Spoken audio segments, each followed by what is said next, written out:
Hi, it's Richard from Chinese Camp Store. Today I wanted to show you tintypes.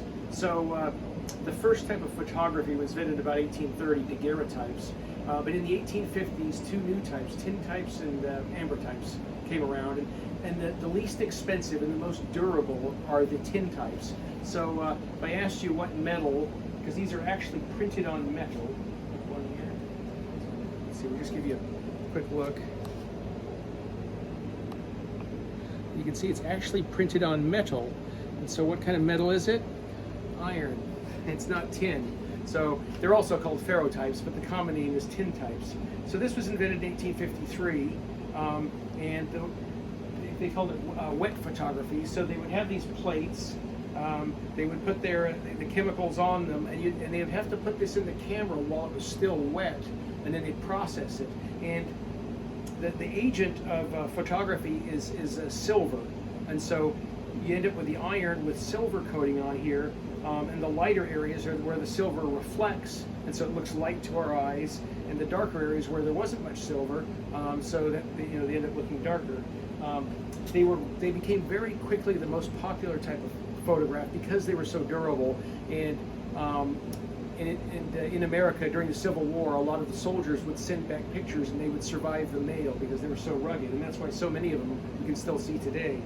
Now the whole process of the photography used a lot of toxic chemicals, including cyanide. So, but today all you got left is the iron and the silver. Now, what makes these things, why would somebody collect them? Well, they're a window into the past. So you can see what people look like. So there's people, and they always dressed up. So getting your photograph taken was a big deal back then. It was expensive, and you'd go to the studio, and then you would have to sit still. If there was really bright lighting, you'd have to stay still for 5 seconds, like for outdoor sunlight. And so a lot of pictures are taken in the sunlight with a backdrop. And so most of these pictures, you'll see some backdrop picture. It's not, there aren't real buildings or trees in the background or pillars. It's often just a backdrop. And why do people collect them today? Well, it is the ability to look back into the past and see the way people dressed, and just every child you see in here probably passed away before World War II, so they're quite old. The most popular ones, the most expensive ones, they'll show soldiers in their Civil War attire, or other interesting ones. Of course, if you find one of a famous person, then they're extremely valuable. Sometimes if you find interesting pets or interesting scenes, they become interesting and valuable. But one part of the fun of collecting tintypes is that you decide for yourself what you think is interesting. So for me, it's sometimes the period dress, or oftentimes they'll have children in matching clothes. I find those very interesting. But you might find some other feature, like they're very rare to have a pet in them, like even a puppy dog or a cat.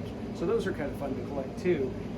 And there's no real set values to these things, so you could be out looking for them and find the ones you like, and sometimes they're not very expensive at all. Now, some of the nicer ones, they end up in these cases. So these are called union cases.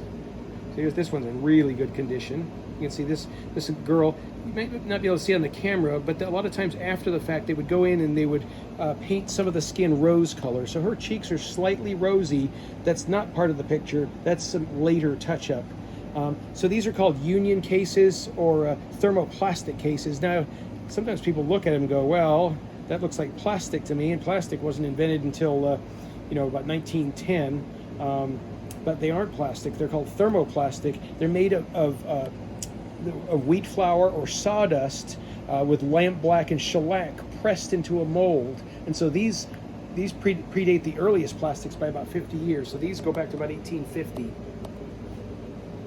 So we've got a pretty good sized collection of these in the store, partly because I like them, but it's an opportunity to collect something interesting from 170 years ago. They stopped using these probably late in the 1800s. So you get to see somebody from the past. Later in the 1800s, another type of photography began being used called carte de visite, or CDV. And so I've got a couple of them I wanted to show you. So we've got Mehitabel Ferguson and Johnny Kempton. Now, what makes these two photographs special? These two people lived in Chinese camp. So it's pretty hard to find any old pictures from Chinese camp, and I'd love to find a few original pictures of maybe some of the Chinese miners, but these are the only two I've got. So these are from probably the 1880s, 1890s. They're people who lived here. So, well, thanks for watching our video. Talk to us and take a look at what we have. A piece of history in our store. Come see it in person. Chinese Camp Store.